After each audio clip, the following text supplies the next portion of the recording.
So it's a pretty well known fact that as an English teacher, I'm definitely a devoted fan of Shakespeare. I especially love the tragedies of his plays and the like. I'm not really big on the comedy so much because I'm such a dark person and everything. So this video is kind of something I promised to do for some people that I knew, almost as though maybe, I don't know, they just wanted it for entertainment purposes, or perhaps they wanted to see if I would actually do it or whatever. So basically, my favorite Shakespeare play is Hamlet. That's the one that I like the most. Yeah, it's melodramatic. Yeah, it's over the top, but it's perhaps the one that has struck the biggest chord with me. In fact, I basically keep a little statue of Hamlet here at my desk, looking all sad and forlorn and everything, like I am often, apparently. Just kidding. But anyway, basically, what I want to do today is do a little performance, I suppose, a little performance by memory. So, pretty much what I'm about to do is the to be or not to be speech, the most famous speech from Hamlet, from Act 3, Scene 1. Probably the most famous speech in the English language and in Shakespeare's lexicon. So, basically that's what I'm going to do for you here in a moment. But I kind of need to get in the right mood, the right frame, and everything, and let me do like a little wardrobe change.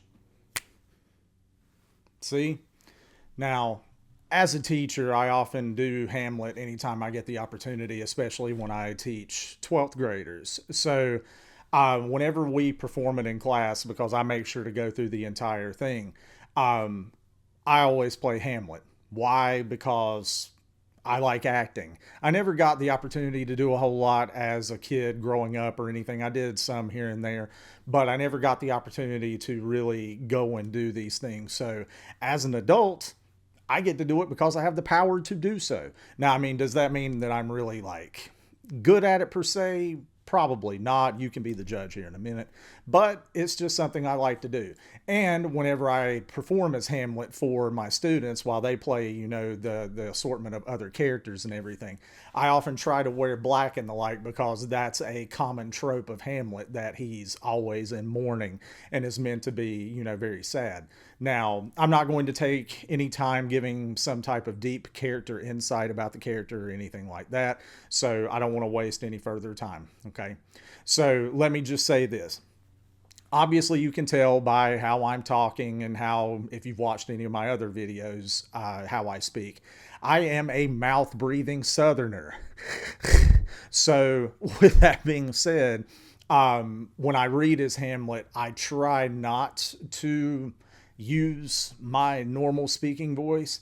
I try to use as close of a British accent as I can pull off. Now, those of you in the UK and everywhere beyond, you may judge and say, his accent's awful, and you're probably right. But I try to do the best that I can based on emulating what I see of other people and the like. So I will do my own form of an accent from watching people such as Olivier and Branagh, that people that have played Hamlet in the past on stage, in film, things of that nature. So I'll do the best that I can here. Okay. So gonna do this speech from memory. Do it without stopping. No screw ups, nothing. Okay. And I'm going to try and do the dramatic inflections and things of that nature. All right. So without further ado, I guess, here we go.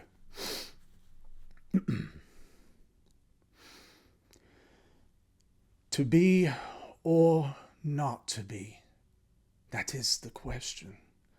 Whether 'tis nobler in the mind to suffer the slings and arrows of outrageous fortune, or to take arms against a sea of troubles, and by opposing end them, to die, to sleep no more, and by a sleep to say, we end the heartache and thousand natural shocks that flesh is heir to, 'Tis a consummation devoutly to be wished. To die, to sleep, perchance to dream. Aye, there's the rub.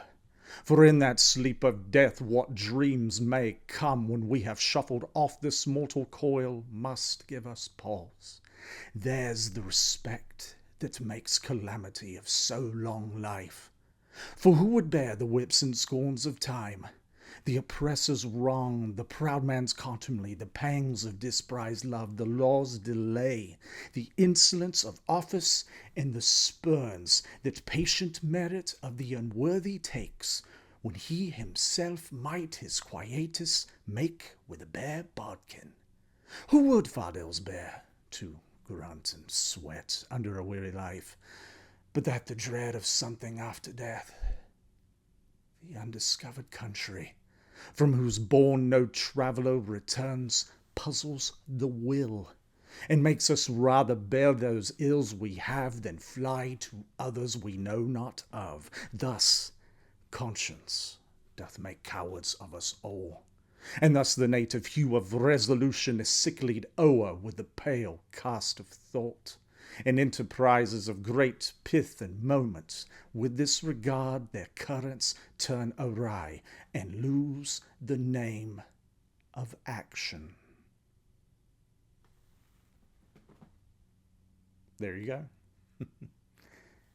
Thank you.